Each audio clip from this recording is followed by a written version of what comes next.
Entonces, muy buenos días para todos. Mi nombre es Santiago Morón. Soy residente de primer año de Medicina Interna en la Universidad de Antioquia.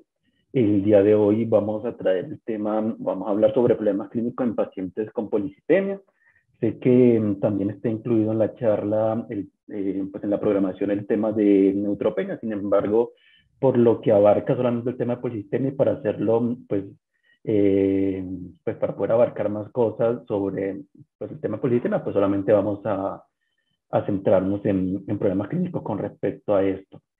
Le doy las gracias al doctor David Vélez por la asesoría para preparar esta charla y también a todo el equipo de hematología que va a estar presente para la discusión y los problemas clínicos.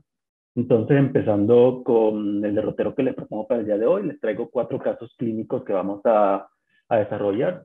Con respecto a cada caso clínico, digamos, vamos a hablar de cada uno de los conceptos y definiciones en el primero, después vamos a hablar un poco sobre el enfoque de policitemia secundaria, después sobre el enfoque de policitemia primaria, y por último vamos a hablar sobre ciertos aspectos en condiciones superpuestas.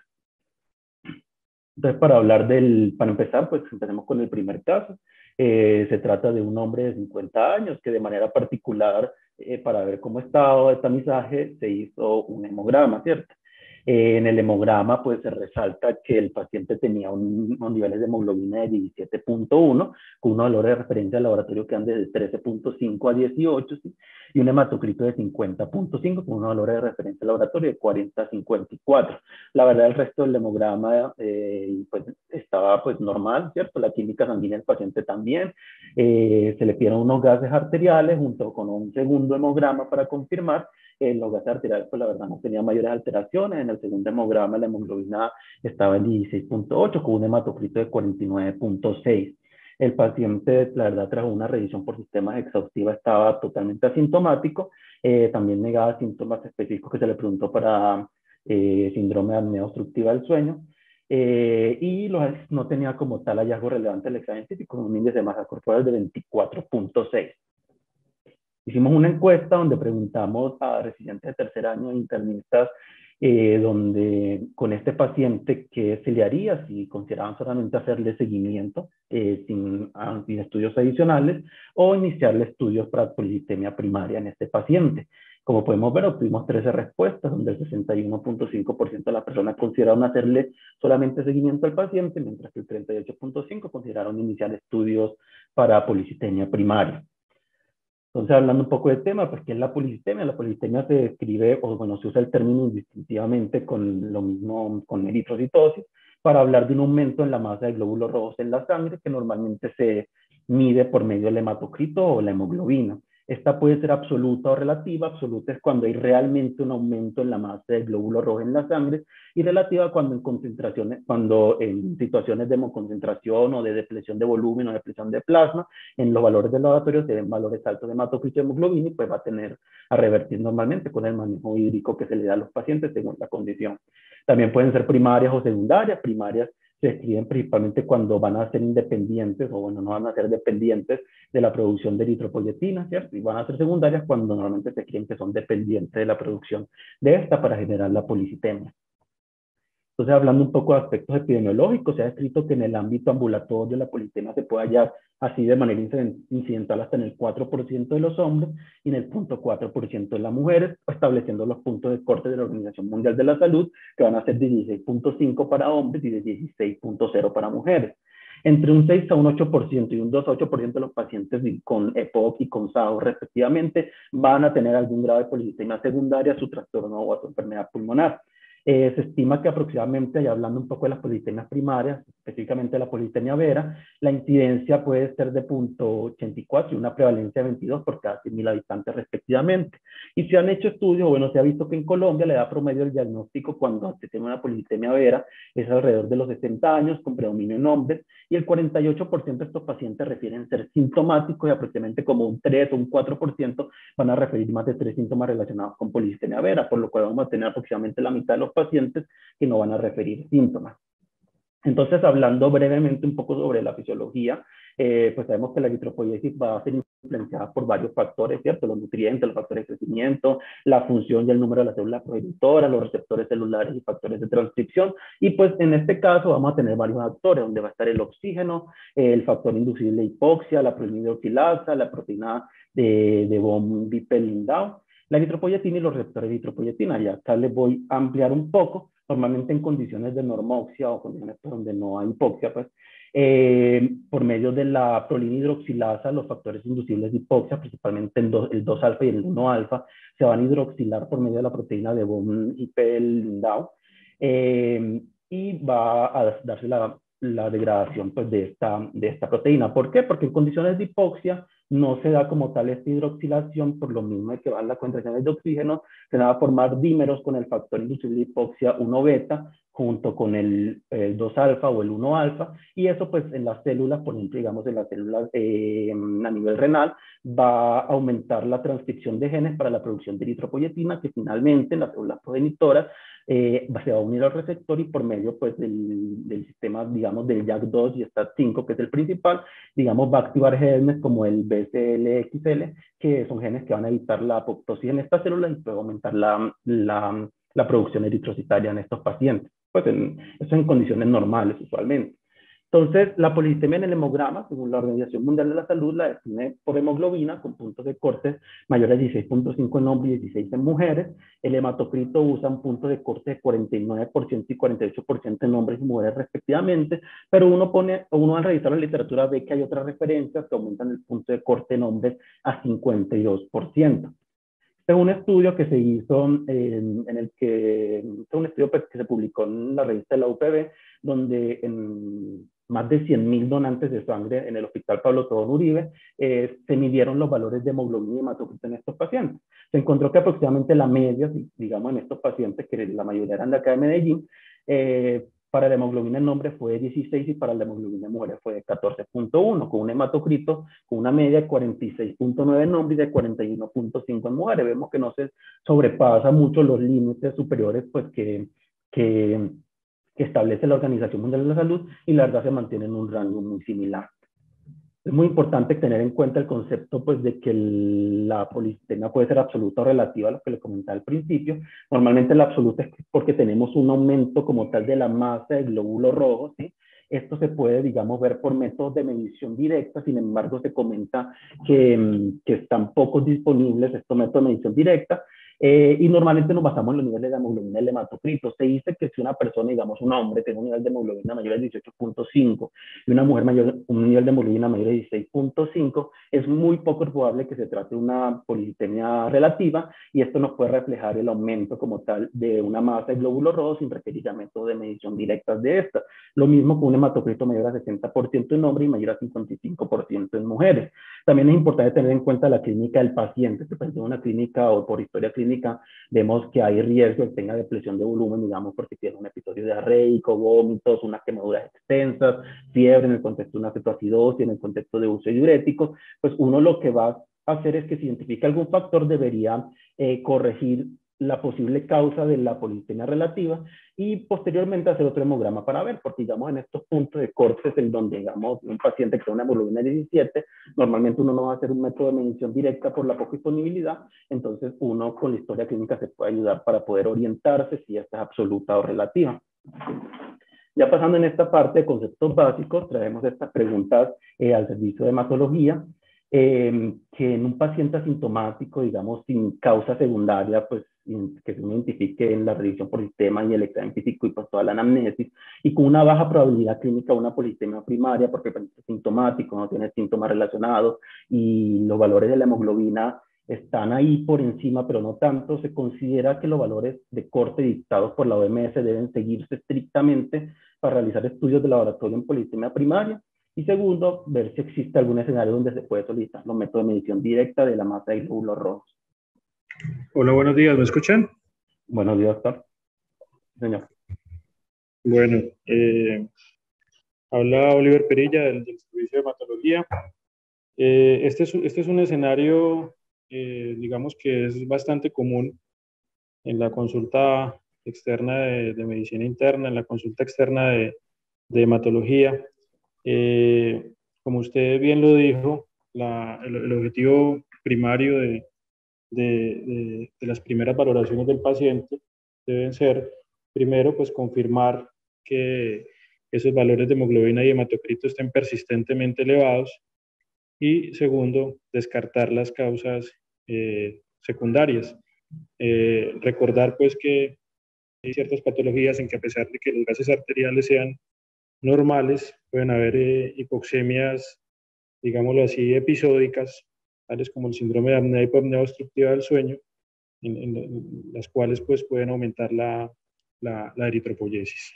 Otra cosa importante es que, aparte de valorar las causas secundarias, debe uno valorar muy juiciosamente los exámenes del paciente, porque hay pacientes pues, que no tienen síntomas, pero que tienen alteraciones en sus paraclínicos. Entonces, cosas que en los paraclínicos lo orientan a uno hacia un síndrome mieloproliferativo, la elevación de la deshidrogenasa láctica, la elevación de la vitamina B12, por ejemplo, y muy importante en el hemograma no fijarse solamente en la hemoglobina y en el hematocrito, sino también fijarse en los leucocitos y en las plaquetas. Y aquí quisiera hacer una claridad muy importante según mi concepto, y es que hay que tratar de distinguir entre la poliglobulia y la policitemia. La poliglobulia o eritrocitosis se refiere a un aumento aislado de los glóbulos rojos, de la hemoglobina y el hematocrito, mientras que si ya empleamos la palabra policitemia, que está más en el campo pues, de los síndromes mieloproliferativos, nos referimos a un aumento no solamente de la hemoglobina y del hematocrito, sino también de los leucocitos y de las plaquetas. Pues obviamente esto no está en todos los pacientes con policitemia vera, pero es frecuente encontrar algún grado de leucocitosis y es frecuente también encontrar algún grado de trombocitosis. Y es que pues, la policitemia rubra vera no es solamente una enfermedad de los glóbulos rojos, sino en ella hay un aumento en la producción también de leucocitos, de plaquetas, y eso lo ve uno en las médulas óseas de estos pacientes, observando lo que se llama una panmielosis, es decir, un aumento de las 3 líneas hematopoyéticas. Entonces, a pesar de que el paciente esté asintomático, hay que mirar muy bien sus exámenes, y si hay alguna alteración, pues también se deben solicitar los estudios de laboratorio para policitemia vera inmediatamente.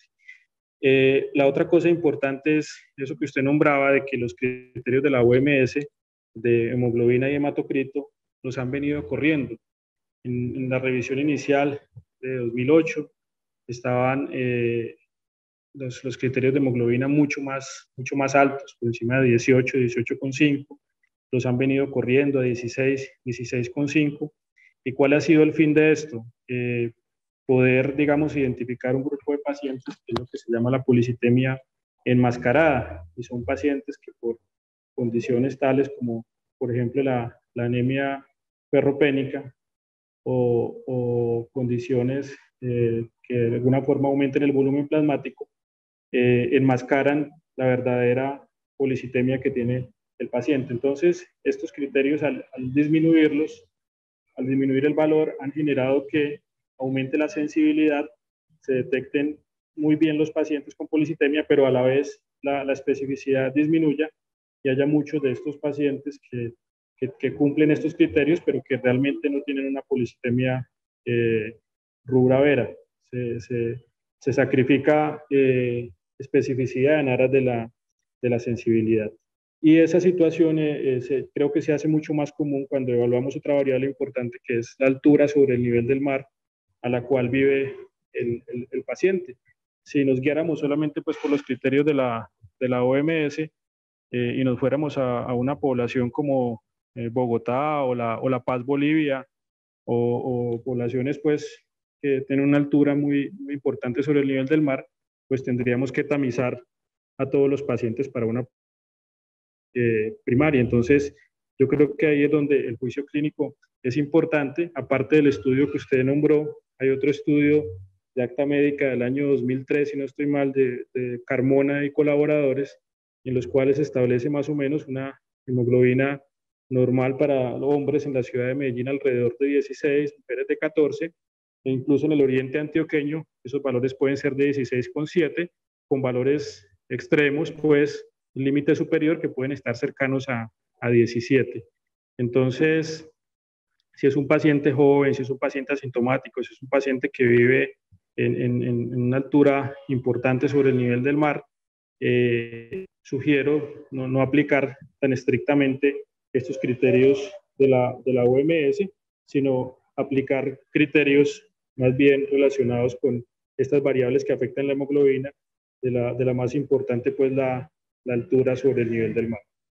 Pues descartando todo lo anterior, descartando causas secundarias, confirmando los valores de la hemoglobina, eh, creo yo que si no hay ninguna explicación para esos niveles persistentemente elevados, ahí sí, pues procedemos con los estudios de laboratorio para descartar una policitemia primaria.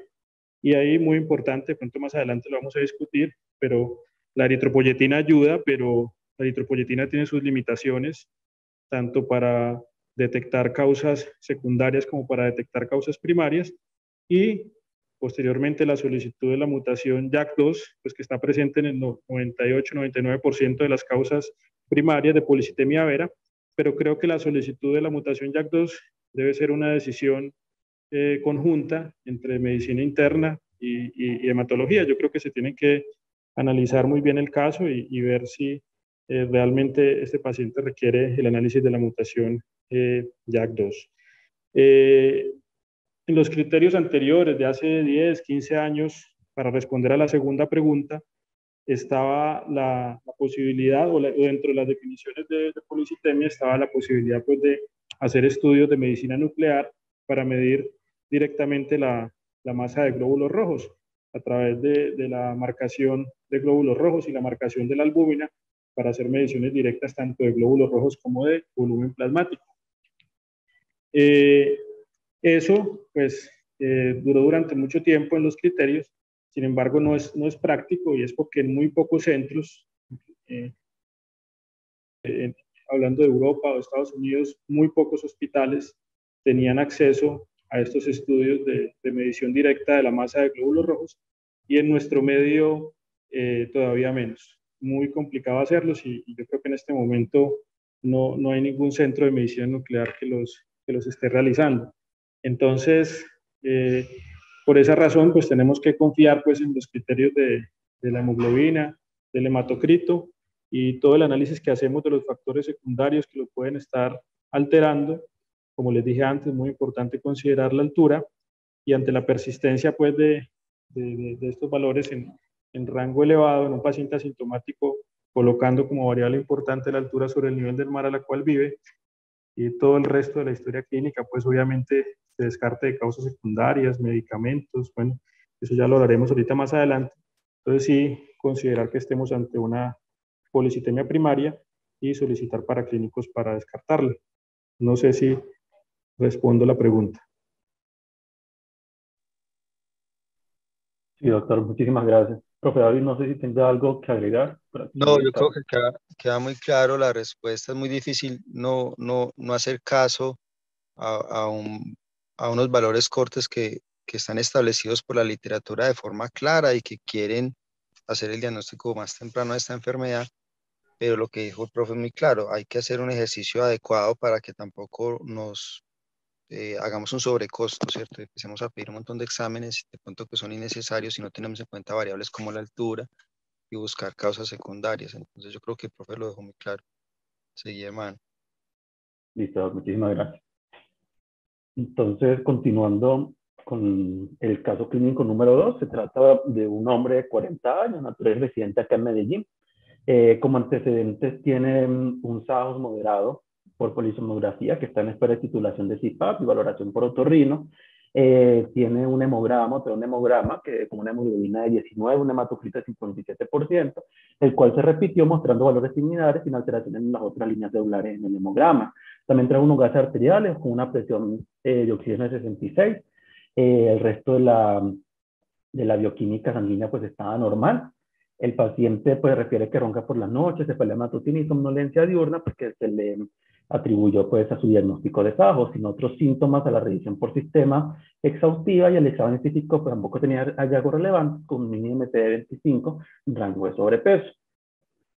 También se hizo la encuesta a residentes de tercer año de medicina interna y internistas sobre si en este paciente solicitarían o no niveles séricos de eritropoyetina. Vemos que la mayoría de las personas, 61.5%, dijo que no solicitaría niveles de eritropoyetina y que continuaría con el manejo del SAF. Y un 38.5% dijo que solicitaría niveles de eritropoyetina.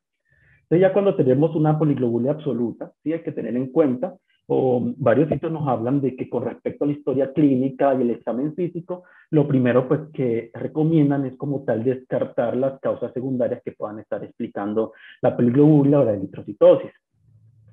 Entonces, con respecto a la policitemias secundarias, hay que decir que casi la mitad de los pacientes con poliglobulia pues no van a ser de una, o sea, van a ser de una causa no hematológica y van a tener una causa secundaria que lo pueda explicar. Normalmente se asocian las condiciones secundarias a aumentos en los niveles de eritropoyetina, pero ya más adelante voy a dar unas predicciones al respecto, y normalmente se caracterizan porque los progenitores eritroides pues van a ser normales, pues no van a ser células neoplásicas. Estas pueden ser tanto congénitas como adquiridas. Aquí tenemos varias causas de policitemia secundarias, ¿sí? Algunos textos las clasifican como poliglobulia secundaria con elevación apropiada de la eritropoyetina, como por ejemplo en pacientes con enfermedades pulmonares, cardiopatías cianosantes, apnea obstructiva del sueño, ¿sí? Que son condiciones que por la hipoxia que generan de pronto, la respuesta fisiológica del cuerpo pues es elevar los niveles de eritropoyetina. Mientras que hay condiciones donde hay un aumento inapropiado de los niveles de eritropoyetina, como por ejemplo ciertos carcinomas de células renales que producen eritropoyetina de manera independiente a los factores inducibles de hipoxia, ¿sí? Entonces, por eso se considera que es inapropiada, digamos, esta elevación. Así como pueden haber causas congénitas como la politemia de Chagas, sin embargo, esto no se ve en nuestro medio, sino que se ve en ciertas poblaciones de Rusia, donde hay alteraciones como tal, digamos, en estas proteínas que se encargan de degradar y hidroxilar los factores inducibles de hipoxia, por lo cual hay una producción de eritropoyetina pues desmedida, ¿cierto? Con respecto a la eritropoyetina sérica o al valor que puede tener en el estudio de los pacientes con poliglobulia, hay recomendaciones que dicen que se deben de medir pues inicialmente los niveles de eritropoyetina, porque esto nos puede ayudar a diferenciar entre policitemias primarias y secundarias. Sin embargo, nos aclaran de que hay condiciones donde se pueden hallar niveles de eritropoyetina normales y pueden haber causas secundarias, o sea, no se descartan, porque estas normalmente se da por elevaciones intermitentes que al momento de hacer el examen no se detectan, ¿sí? Entonces, por ejemplo, nos recomiendan en algunas partes de la literatura que si los niveles de eritropoyetina son altos, pues esto es bastante consistente con una causa secundaria de la poliglobulia, mientras que si son bajos o normales, pues nos pueden llevar a buscar causas primarias o unas policitemias primarias. Se han hecho pues distintos estudios donde se ha intentado buscar cuál es el valor diagnóstico que puede tener la eritropoyetina en los pacientes con una poliglobulia absoluta, ¿sí? En algunos sitios se le ha catalogado pues una especificidad del 97% y un valor predictivo positivo del 97.8% para cuando los niveles de eritropoyetina salen por debajo del punto de corte que teniendo en cuenta, como por ejemplo, pues cuando salen por debajo del punto de corte del valor de referencia, pues su asociación con policitemias primarias. Sin embargo, hay que tener en cuenta que normalmente el rol que va a tener, digamos, para las policitemias secundarias no está muy claro, porque cuando hay un valor normal, ¿sí? No necesariamente pues me va a descartar una causa de politemia secundaria, ni tampoco me va a descartar una causa de politemia primaria, y esa es como la mayor dificultad. El rol como tal que tiene ya para el diagnóstico, digamos, de la policitemia vera, pues se correlacionó primero que los niveles de eritropoyetina se pueden ver afectados por otras comorbilidades que pueden tener los pacientes, digamos, pacientes obesos, pacientes fumadores, y son pacientes que, digamos, también pueden presentarse con una policitemia primaria, por ejemplo, pero que los niveles de eritropoyetina pues van a estar elevados por su condición de base, por lo cual el rendimiento para el diagnóstico que va a tener pues va a ser malo, ¿sí? Aunque los niveles de eritropoyetina por debajo de lo normal sí se asocian significativamente con policitemia vera, cuando se compara o se incluyen los estados de mutación del JAK2 en los modelos de predicción, ven que la asociación de una eritropoyetina baja no fue estadísticamente significativo en los pacientes que tenían la mutación. Incluso hay otras partes donde recomiendan o donde donde empiezan a hacer el enfoque de pacientes con policitemia secundaria una vez se haya descartado que la eritrocitosis sea la causa, o bueno, o sea, que la causa de la eritrocitosis sea una mutación pues, del YAC2, y ahí es cuando empiezan pues, el estudio de las causas secundarias, ¿sí? Donde también pueden haber ciertas pues, politemias familiares que pueden tener eritropoyetina pues, en rangos subnormales, ¿sí? Pero pues no van a ser fundaciones de YAC2, sino por mutaciones en el receptor de la eritropoyetina, y pues ya se empiezan a evaluar las otras causas dependiendo si la eritropoyetina está normal o elevada, pero como podemos ver, normalmente la diferencia entre que esté elevada o no, pues no nos va como a diferir mucho en los posibles diagnósticos diferenciales de las causas secundarias. Pero pues es curioso ver que hay algoritmos que incluyen incluso inicialmente los niveles de eritropoyetina, tomarlos para luego decidir si se hacen estudios de politemas primarias, como hay otros que nos hablan de que primero se descarten las primarias y después sí se empiecen a buscar las secundarias. Entonces, las preguntas que traigo para el servicio de hematología con respecto a esta parte es si en un paciente con una posible causa secundaria que explique la poliglobulia, se deberían solicitar niveles de eritropoyetina, y en caso tal, ¿cómo se podrían interpretar sus resultados? Gracias. El algoritmo que usted acaba de nombrar, en el cual hace parte pues, de un artículo en el cual analizan las causas de policitemia JAK2 negativos, y en ese artículo básicamente el énfasis está en un grupo de enfermedades muy raras, que son las policitemias familiares o las policitemias pues, relacionadas con mutaciones en el receptor de EPO o en toda esta cadena de factores inducibles por la hipoxia y toda esta cadena de respuesta a la hipoxia. Entonces, pues ese enfoque no es aplicable pues, al paciente que tenemos comúnmente en hematología o en medicina interna, porque es un paciente especial, que son pacientes con poliglobulias o policitemias de larga data, incluso desde la infancia, o pacientes que tienen antecedentes familiares de poliglobulias. Entonces, es un escenario diferente porque, no, como dijimos antes, pues nosotros no empezamos la valoración pidiendo mutación JAK y después considerando lo demás. Sería erróneo en un paciente de medicina interna o de hematología, los que comúnmente vemos. Estas son situaciones especiales. Quería aclarar ese punto. Entonces, ya pasando a la parte de los niveles séricos de EPO y un paciente que tenga una causa secundaria. Creo que incluso en un paciente pues, que no tengamos una causa evidente de hipoxemia, una causa secundaria, los niveles de EPO tienen bastantes limitaciones para a veces el enfoque de estos pacientes, excepto, creo yo, cuando encontramos valores extremos. Por ejemplo, una EPO que esté realmente baja, por debajo del rango, que usualmente es 2.8, 2.9, que esté realmente suprimida, tiene una especificidad del 92% para considerar una policitemia primaria, una policitemia rubra-vera, pero una sensibilidad solamente al 64%, es decir, que casi un 40% de los pacientes con policitemia primarias, con policitemia vera, pueden tener unos niveles de EPO normales, y eso no le descarta el diagnóstico. Entonces, lo normal lo consideramos ahí como que cae en una zona gris y nos sirve solamente cuando está suprimida.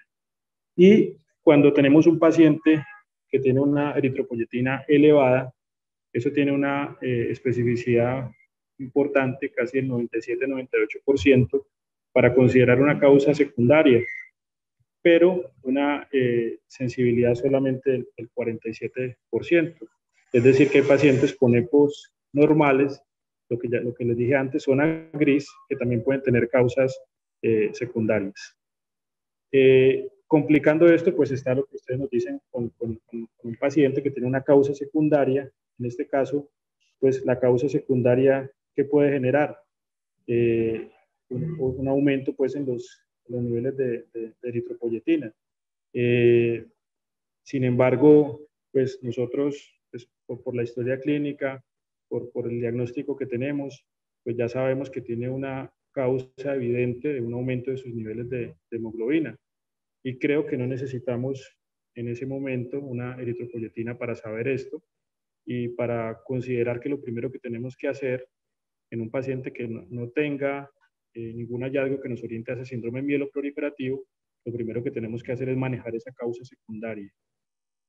Si manejando esa causa secundaria, la hemoglobina y el hematocrito no tienen ninguna mejoría, yo creo que en ese momento en el cual, por ejemplo, el paciente con EPOC tenga, si requiere oxígeno, tenga el oxígeno, el paciente con SAOS, si requiere CPAP, tenga su CPAP, en ese momento yo creo que se debería, pues, si persiste la elevación de hemoglobina y hematocrito, ahí sí se debería solicitar la eritropoyetina, pero en un paciente pues, que hasta ahora estemos diagnosticando y que tenga una causa secundaria de policitemia, pues ¿para qué le vamos a solicitar la eritropoyetina si pues, puede estar normal o alta? Y eso es explicable por la enfermedad que nosotros ya conocemos que la aumenta. Diferentes en el paciente que tiene una persistencia del cuadro clínico a pesar de que manejemos la causa secundaria. Y bueno, la interpretación de los resultados ya se las dije un poco. Creo que cuando tienen valores extremos es que nos sirven mucho. Cuando tienen valores normales, cae en una zona gris en la cual puede tratarse de una secundaria o de una primaria. El rango biológico de la eritropoyetina es muy amplio. A veces va desde 2,93 hasta 32. Entonces, las variaciones biológicas pueden moverse hacia adelante o hacia atrás y caer dentro del rango de referencia, a pesar de que se haya aumentado la EPO o se haya disminuido para la EPO que tenga el paciente pues, de base. Sin embargo, eso es muy difícil saberlo. Entonces, creo yo que la EPO tiene importancia únicamente cuando cae en esos rangos extremos, cuando no nos deja como en las nubes un poquito respecto a la interpretación de ese valor aislado eritropoyetino. Listo, doctor, muchísimas gracias y gracias por la aclaración. Profe David, no sé si tenga algo que agregar. No, no, hermanito, no te preocupes por mí, que el profe está dejando mensajes muy claros y si alguna cosa yo intervengo, hágale, manito. Listo, profe. Okay. Ya pasando al tercer caso clínico, se trata de un hombre de 52 años, la verdad, sin antecedentes de importancia, refiere que cada cierto tiempo se hace exámenes para chequearse, ¿sí? Que en esta ocasión destaca en el hemograma que presenta una hemoglobina de 20.7 con un hematocrito de 63. Se repitió con valores similares sin otras alteraciones en las líneas celulares. También se solicitaron unos gases arteriales donde tenía pues, la verdad, una presión de oxígeno de 78, una presión de 29, un pH 100. La bioquímica sanguínea pues estaba normal, ¿sí? El paciente pues refiere en la revisión por sistema que los exámenes previos que se hacían los años anteriores le habían salido bien y que nunca le han dicho eso, y no refiere síntomas adicionales. El examen físico no tiene alteraciones y se calculó un índice de masa corporal de 22. En este paciente también se hizo la encuesta, se preguntó que si como estudio inicial solicitaría niveles de eritropoyetina o mutación del JAK2. La mayoría de las personas respondió que solicitaría para detección para la mutación del JAK2 como estudio inicial sin realizar niveles de eritropoyetina previos, y un 30.8% solicitaría los niveles de eritropoyetina como un estudio inicial. Entonces, pues en esta parte, pues ya nos diríamos como al estudio de las poliglobulias secundarias, ¿cierto? Es muy importante, digamos, que muchas veces cuando ya uno descarta las causas secundarias, como ya hemos dicho anteriormente, pues uno ya puede, digamos, buscar mutaciones del JAK2, ¿sí? Y según los resultados, porque como ya vamos a ver en los criterios, por ejemplo, polistemia vera, puede estar presente sin necesidad de tener mutaciones del JAK2, aunque son muy raras, ¿sí? Se pueden requerir, digamos, posteriormente la medición sérica a nivel de eritropoyetina o en algunas recomendaciones recomiendan, valga la redundancia, solicitar pues ambos estudios de manera paralela. Con respecto a las polisistemias primarias, pues tienden a ser menos frecuentes con respecto a las de causas secundarias. Normalmente se ven anomalías intrínsecas en los progenitores hematopoyéticos y teóricamente, ¿sí? Se asocian con una disminución en los niveles de eritropoyetina. Pues esto es la parte teórica, vemos que en la parte práctica pues normalmente no es un sine qua non. Estas pueden ser congénitas, como por ejemplo la mutación del receptor de la eritropoyetina, como adquiridas como la polistemia vera, ¿sí? Y normalmente pues hay que evaluar estos pacientes con respecto a signos y síntomas sugestivos que nos puedan sugerir una polistemia primaria, la historia familiar que pueda tener el paciente y también la exclusión de las causas secundarias. Hablando muy corto sobre la polisistemia vera, entonces hay que tener en cuenta que se trata de una neoplasia mieloproliferativa crónica, clonal y progresiva, que usualmente se asocia a mutaciones en el JAK2 y que usualmente pues hay cambios en la médula ósea, como había comentado el doctor previamente, tiende a asociarse con una panielosis, es decir, que hay un aumento como tal de estas tres líneas celulares, tanto la megacariocítica como la granulocítica, como la eritroide, ¿cierto? Entonces, por eso estos pacientes, además de tener un recuento o un aumento absoluto de los niveles de la masa de glóbulos rojos, van a tener ciertas condiciones adicionales como una leucocitosis persistente, una trombocitosis persistente, pueden tener deficiencia de hierro por este aumento en la producción de glóbulos rojos y que gastan los niveles o las reservas de hierro más rápidamente, por lo cual puede haber microcitosis asociada, esplenomegalia, el examen físico, prurito generalizado que se conoció como normalmente se da después de contacto con agua, trombosis en sitios inusuales como el nitromelalgia.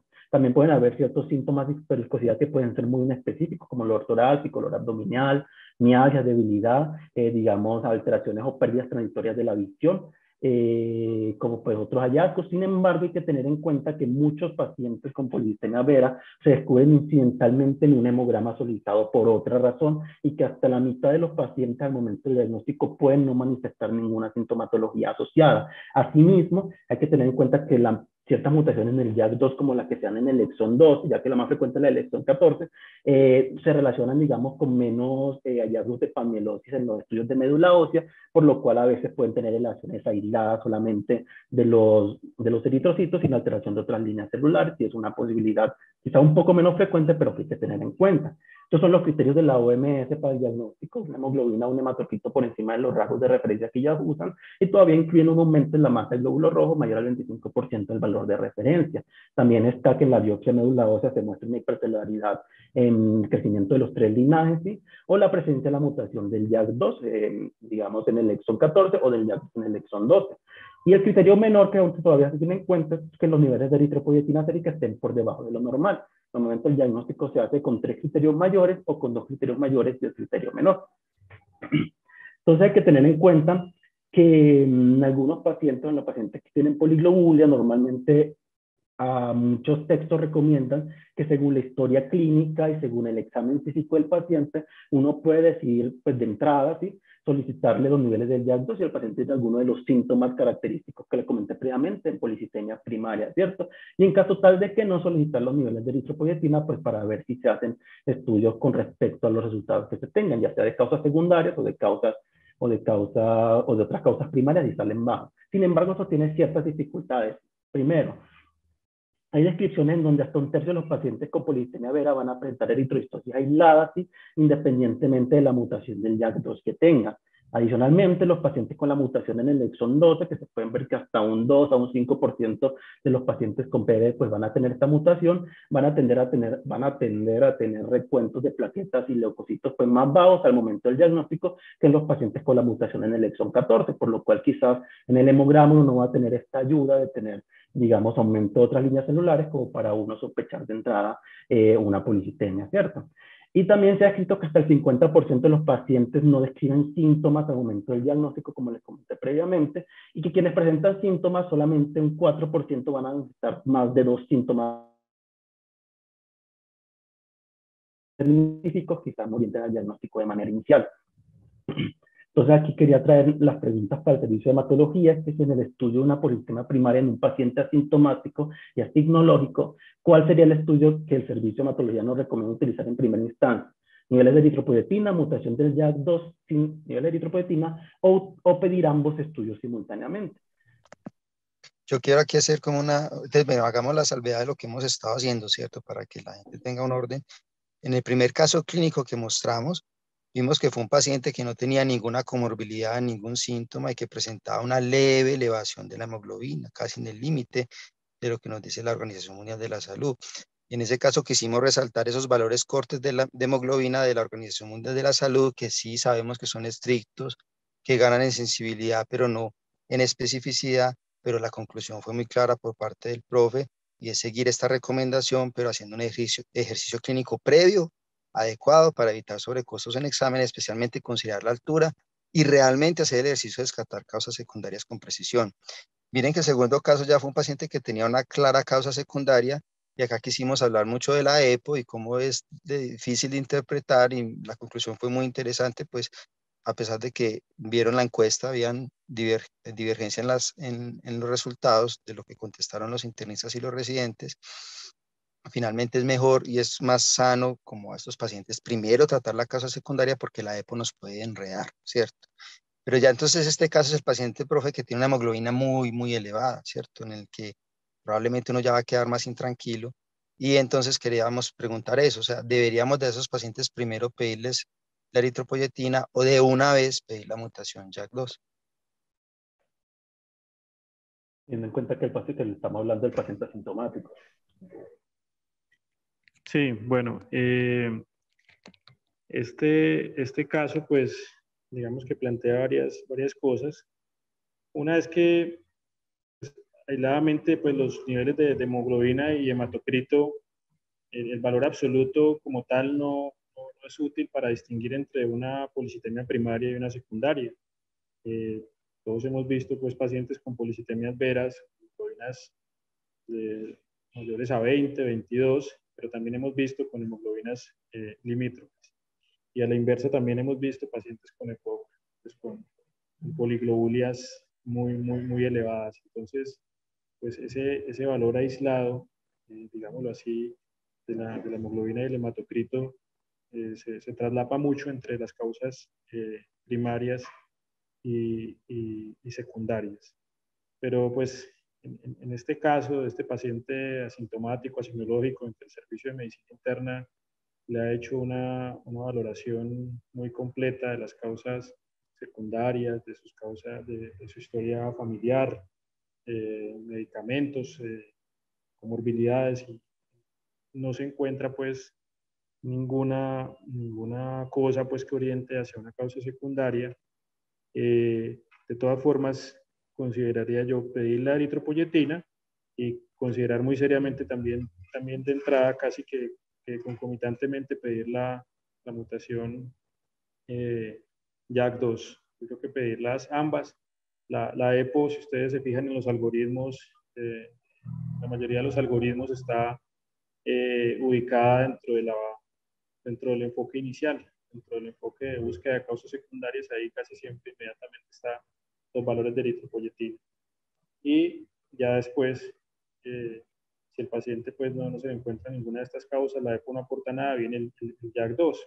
Pero pues digamos que ya cuando uno tiene pues el valor del JAK2, fíjense ustedes que la EPO, por ejemplo, en los criterios de policitemia hace parte de los criterios menores.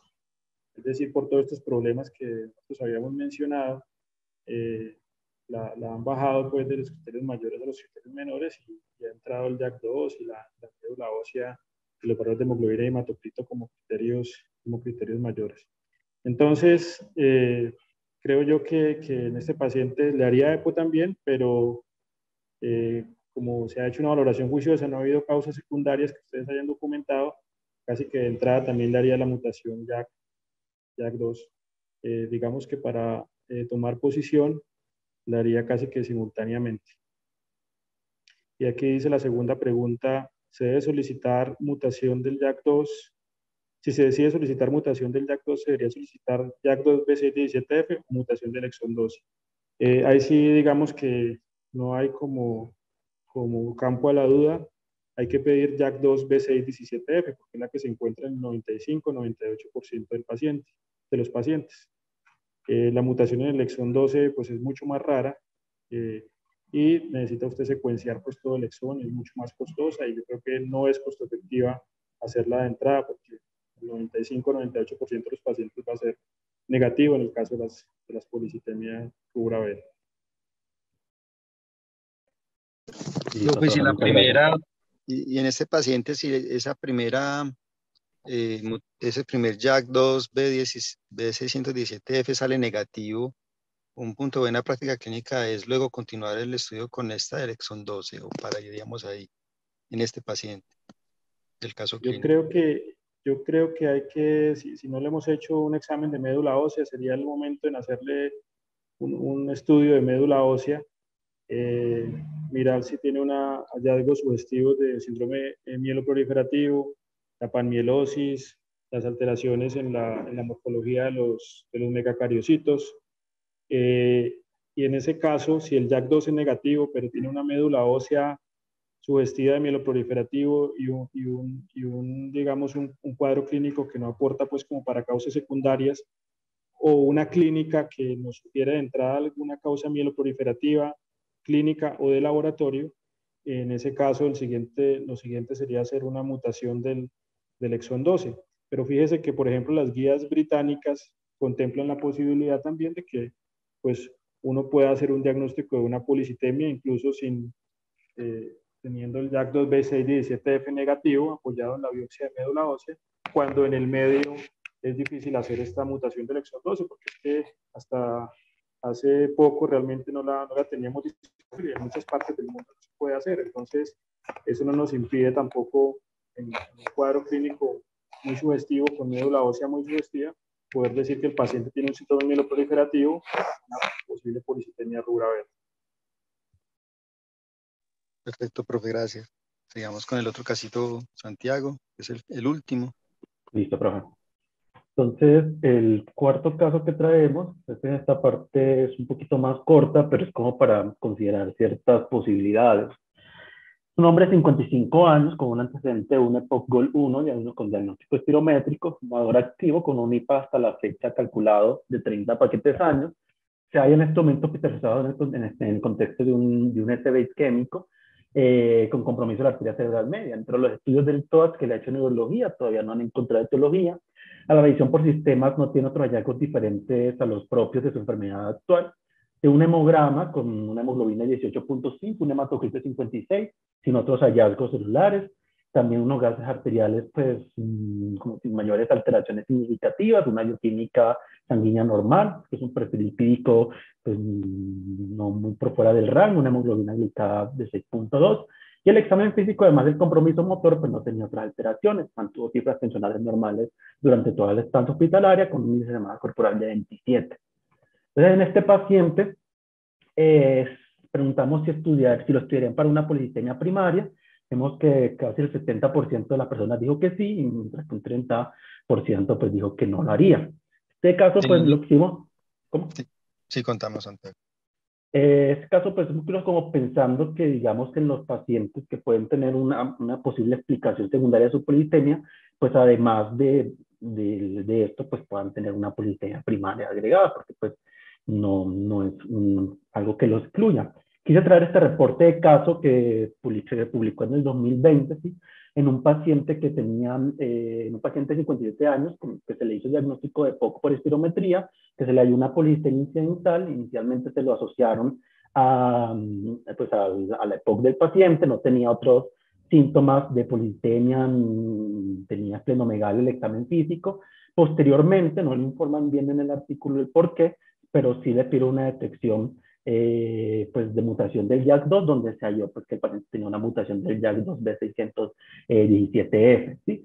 Y el artículo concluye la importancia de investigar una causa subyacente y diagnóstico de la politemia. Sin embargo, hay que tener en cuenta pues, que este paciente también describen allí, pues, lo que dicen las conclusiones, pero en el artículo describen que el paciente tenía sensación de mareo casi todos los días, con aturdimiento generalizado. También tuvo un antecedente hace 7 años de un infarto agudo del miocardio sometido a un bypass coronario en el momento, y que en el hemograma, además de la poliglobulia que tenía, también tenía una discreta leucocitosis, también una discreta trombocitosis, con unas plaquetas descritas en el estudio de sangre periférico como grandes y gigantes. Posterior a esto, pues quise traer esta carta al editor que hizo, pues que se publicó este año, ¿sí? Donde referencian el caso, el reporte de caso que les comenté ahorita, el paciente con EPOC y policitemia, donde nos comenta que en un centro donde hacen diagnóstico molecular de neoplasias hematológicas y reciben más de 2.000 pruebas por año, en el transcurso del 2006 hasta el 2022 identificaron 216 solicitudes de pacientes con EPOC y que solicitaron averiguar si tenían una mutación del JAK2 B617F, ¿sí? Nos hablan de que la mayoría eran hombres, ¿sí? Y la edad media de estos pacientes era de 62 años. Y el autor pues, nos dice que los 216 casos analizados, pues no encontraron ninguna mutación del JAK2, por lo cual él hace como la recomendación que normalmente en estos pacientes con unas causas secundarias, pues no, que él dice que aunque no les aumenta el trabajo, pues que quizás puede resultar no tan costo efectivo hacerlo. También quiero traer esta revisión que se hizo sobre la asociación del, digamos, del cigarrillo, ¿sí? Con el desarrollo, digamos, de polistemia vera y de otras neoplasias relacionadas, ¿cierto? Donde se habló que el tabaquismo y las neoplasias proliferativas comparten en común en un contexto de inflamación crónica y de aumento del estrés oxidativo, así que también el tabaquismo se puede asociar con leucocitosis, monocitosis y PCR elevada, que las vías de señalización de AGSTAT en estos pacientes que fuman se activan, y también hay un aumento del riesgo de la inestabilidad genómica y de expansión clonal en la neoplasia proliferativa. Sin embargo, pues en el artículo no concluyen que el cigarrillo pues sea una causa o que haga que los pacientes desarrollen polistemia vera, sino que nos llevan o dan la sugerencia para que se realicen más estudios al respecto en poblaciones, digamos, con eventos trombóticos que fumen y que también se incluyan pacientes con factores de riesgo para evaluar si tienen mutación del JAK. En este momento, pues, no hacen, o bueno, no hacen como mayores recomendaciones, pero pues me parece interesante como traerlo para este caso. Entonces aquí solamente pues traemos esta pregunta, que en un paciente con una polistemia asociada a una causa secundaria, si hay algún escenario en los cuales uno adicionaría los estudios para polistemia primaria. Qué bonito caso, hombre, qué bonito marco teórico que desarrollaste ahí, Santiago. Te felicito por el trabajo que hiciste, de una vez me adelanto y te felicito. Yo les he dicho mucho a los estudiantes, uno no puede tomar decisiones por casos reportados. Si uno busca en PubMed encuentra de todo, ¿cierto? Eso le ayuda a uno a tomar experiencias, a tener una experiencia, pero realmente un paciente con EPOC que finalmente termine con una policitemia, pues no le debería a uno de influir a tomar decisiones por un caso reportado. Y mira que ahí en adelante vamos a mostrar todos esos datos que son muy interesantes para tomar decisiones, pero sí me parece muy interesante la pregunta y vamos a ver qué nos dice el profe Oli. Bueno, sí, de acuerdo con David en que yo creo que hay que individualizar cada caso, ¿cierto? Entonces, este caso, realmente, pues un paciente con EPOC, hasta donde entiendo ahí no es oxígeno requiriente y que tiene pues una trombosis arterial, un SB. Entonces, en este contexto clínico, pues hay que diferenciar varias cosas, ¿cierto? Una cosa es el paciente pues con una poliglobulia aislada, en contexto pues de un EPOC que no tiene ningún hallazgo de síndrome mieloproliferativo, y entre los hallazgos sugestivos de síndrome mieloproliferativo yo quiero incluir ahí la trombosis, tanto arterial como venosa, porque son tan comunes ambas, incluso un poquito más la arterial que la venosa en algunas series. Entonces ese antecedente de la trombosis creo que ahí, digamos, pesa mucho en el caso que estamos discutiendo.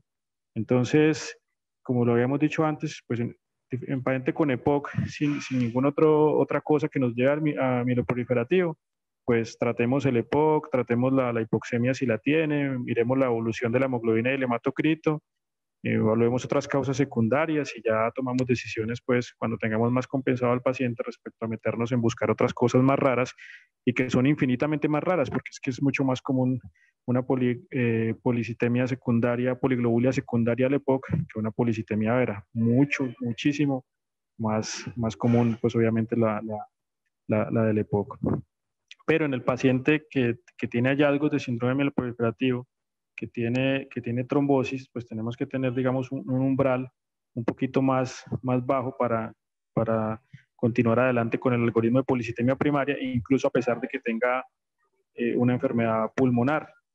Y más aún si esta enfermedad pulmonar pues no es oxígeno requiriente, y pues obviamente también hacer la valoración con la eritropoyetina, pero tener un bajo umbral también ahí para solicitar la mutación JAK2 en búsqueda de policitemia primaria. Creo que al final creo que la conclusión es que la clínica, los hallazgos clínicos, los hallazgos de laboratorio, sumados a los niveles de eritropoyetina y el cuadro de trombosis, pesa mucho para considerar un síndrome mieloproliferativo, a pesar de que el paciente pueda tener otras causas de poliglobulia. Entonces, si ustedes desde el punto de vista de la clínica ven manifestaciones que son atípicas para el EPOC, pero que cuadran para síndrome mieloproliferativo, pues no tengan temor de meterse con ese enfoque de una policitemia primaria que esté concomitante al EPOC, porque es que el EPOC no lo cura uno, no lo vacuna uno para que no tenga un síndrome mieloproliferativo en el futuro o concomitantemente. Yo creo que esa sería mi conclusión respecto a este caso. Muchas gracias. Doctor David.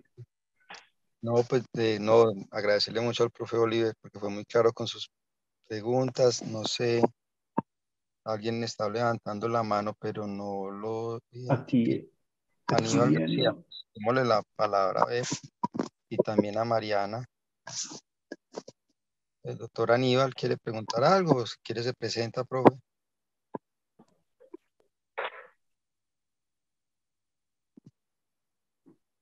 O de pronto bajo la mano, pues a veces pasa que... ¿Aló? ¿Aló? Sí.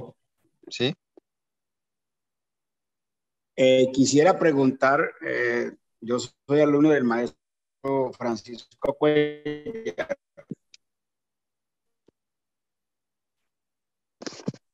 Quisiera preguntar sobre la hidratación que casi deshidratados. Y entonces, una de las conversas que teníamos y las charlas que teníamos con el doctor Francisco, porque la gente daba sangre y al otro mes volvía con más hematocrito,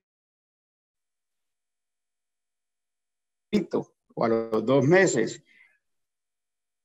Y entonces él me decía, yo tengo bastante agua, y lo que he encontrado era que tomaban muchas cervezas, tomaban mucho café y se deshidrataban. Y esa era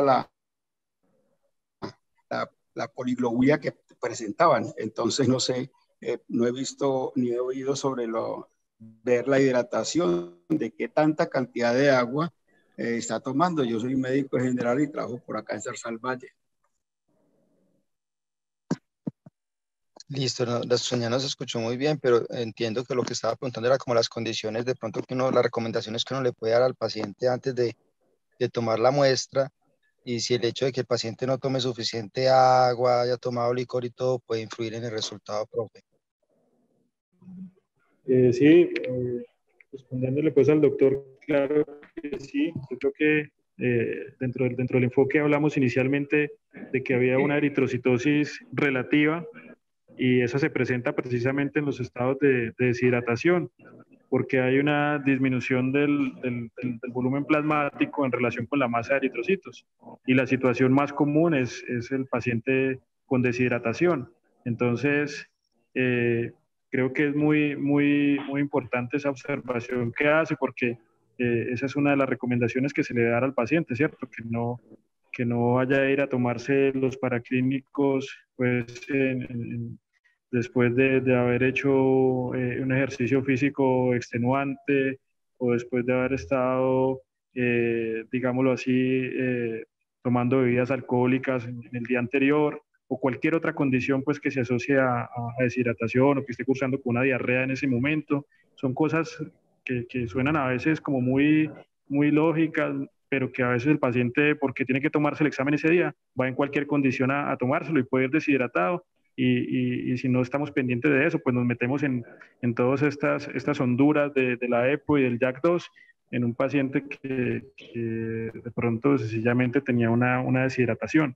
Entonces me parece muy válida esa observación para principalmente considerarlo como una variable preanalítica que va a influir sobre los niveles de hemoglobina y hematocrito, y es muy común y puede pasar. Perfecto. Mariana. Hola, buenos días, ¿cómo están? Bueno, yo tenía como una duda, y es, Oliver, ¿qué tanto ha visto policitemias familiares? Y si eso tiene, pues, alguna repercusión clínica, es decir, aumento de verdad en la incidencia de trombosis, en síntomas generales como cefalea, como mareo, o si eso es más un hallazgo de decirle al paciente, sí, parece que tienes una trombocitosis familiar, veo una policitemia familiar y no vale la pena, pues por el tema de costos y todo, pues hacer un ejercicio diagnóstico más preciso. Sí, es un escenario que surge, puede surgir de entrada cuando tenemos un paciente con una poliglobulia de larga data o con el antecedente familiar. Yo siempre les suelo solicitar a mis pacientes que traigan hemogramas antiguos, los más antiguos que tengan, incluso si tienen todavía exámenes de su infancia, para mirar pues como el tiempo de evolución de estas enfermedades. Siempre hay que preguntar si hay antecedentes pues, de este tipo de enfermedades hematológicas en la familia. Pero ya la valoración, digamos, ya la consideración seria ya surge pues después de que le hayamos hecho el JAK2, como mostraban en el algoritmo que presentaron diapositivas atrás. Estos pacientes, pues, al tener esas poliglobulias, ser jóvenes, esas poliglobulias persistentes, pues les termina siendo JAK2, es negativo, no tienen una médula ósea característica del síndrome proliferativo, y ya comenzamos a pensar en causas más raras, o lo pensamos antes si logramos documentar ese antecedente familiar o esa policitemia que viene desde la infancia, esa poliglobulia, perdón. En ese caso, de todas las causas de poliglobulias familiares, heredadas, la que tiene aumento pues, de riesgo cardiovascular es esa poliglobulia de Chuach, que es una poliglobulia descrita en una región de Rusia como el residente, y que pues obviamente es muy rara pues en nuestro medio. En las demás todavía no hay una consistente asociación entre poliglobulia y riesgo cardiovascular o eventos trombóticos. Sin embargo, a veces pues si hay los recursos, si el paciente tiene ese interés, pues se puede seguir estudiando. Lo primero que habría que hacer pues son los niveles de eritropoyetina. Cuando están bajos sugiere mutación del receptor de eritropoyetina, cuando están altos sugiere una mutación en otras vías asociadas pues, a la detección de la hipoxia, y la solicitud de una P50 en sangre venosa.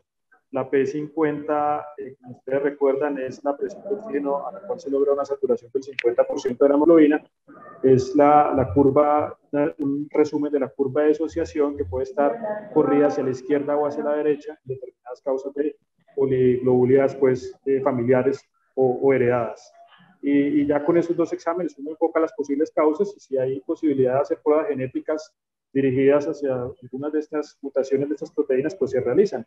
O si no, el paciente queda como una sospecha de una policitemia familiar hasta que se le pueda hacer el estudio genético. Si se le logra hacer pues el estudio genético, es negativo, o si no se logra, pues a pesar de un estudio amplio, mirar la causa encontrar la causa de la poliglobulia, queda entre comillas como una poliglobulia idiopática, entre comillas, que hay muy pocos estudios sobre estos pacientes, pero no hay todavía como digamos, una conclusión de que estos pacientes tengan un riesgo cardiovascular o eventos adversos aumentados, y entraría como en el seguimiento. Pero es un escenario raro, es un escenario difícil de evaluar a veces por los recursos que tenemos en el medio, pero que en algunos pacientes puede uno profundizar un poco para buscar esas causas muy raras de poliglobulia. Muchas gracias. Atencia, ya la última intervención. Antes de la intervención, te felicito, Santiago. Muy buen trabajo, hermano. Sé que desarrollaste los casos clínicos muy precisos, muy interesantes. Te felicito, ¿verdad? Que muy buen trabajo, hermanito. Y al profe Oliver, al servicio de hematología, les agradezco enormemente por habernos acompañado y por ser tan claros en sus precisiones. Atencia, la preguntita final para ir, hermano.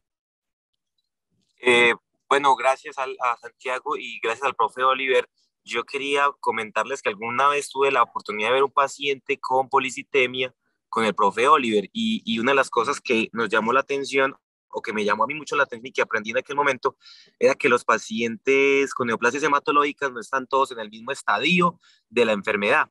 Entonces, uno puede coger a la policitemia en fase pre-policitémica o puede cogerlo en mielofibrosis post-policitémica. Hablando específicamente de policitemia vera, 10 al 15% de los pacientes pueden tener trombocitosis antes de tener la poliglobulia. Entonces, a veces se confunde uno y se parece mucho a la trombocitosis esencial porque hay ciertos síntomas que pueden compartir los signos, como la esplenomegalia. Pero entonces, no dejar de pensar en el diagnóstico y mantener ese síndrome mieloproliferativo en mente más bien, y no casarse con uno de ellos hasta mirar la evolución y los estudios finales. Y lo otro que con este paciente aprendí era que el paciente inicialmente estaba con policitemia, pero luego empezó a tornarse pancitopénico. Empezó con plaquetas para abajo, hemoglobina para abajo, y esos pacientes aún así pueden tener policitemia. Lo que pasa es que ellos a veces evolucionan o a una mielofibrosis o se agudizan, pueden evolucionar a una leucemia aguda, y entonces no perder de vista que cada enfermedad puede evolucionar de una manera distinta en uno u otro paciente. Eso no va a ocurrir de una manera súbita, pero tener en mente que la enfermedad como tal tiene varias fases en las que usted la puede encontrar. Ve, se te fue atencia el audio al final, pero queda muy claro tu concepto, hermanito.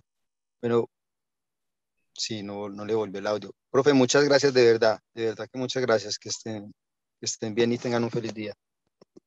Gracias, profe. Gracias a todos y gracias por la asistencia.